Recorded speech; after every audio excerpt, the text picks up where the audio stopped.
شمشیر پشتتون هستیم همیشه و انشالله قهرمانی رو و جشن نور رو بهتون تقدیم میکنیم و انشالله که خیلی آهنگ مثبتی بوده آقا. حالا اگر که اونی که مال آهنگی که مال امام رضا علیه السلام هست کی خوندید شما اینو؟ اونو من هولوش 2 سال پیش کار کردم ولی 1 سال پیش اومد بیرون. 1 سال. خیلی چیز اثرگذاری هست، اون خیلی مال امام رضا هم هستش. البته برکت هم که داره دیگه، نام امام رضا خودش برکت داره. خودش برکت داره.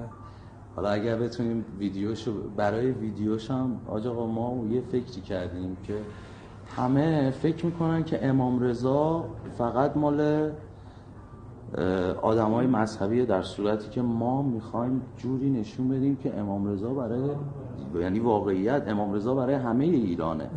به خاطر همین ما فکر کردیم که یه ویدیویی درست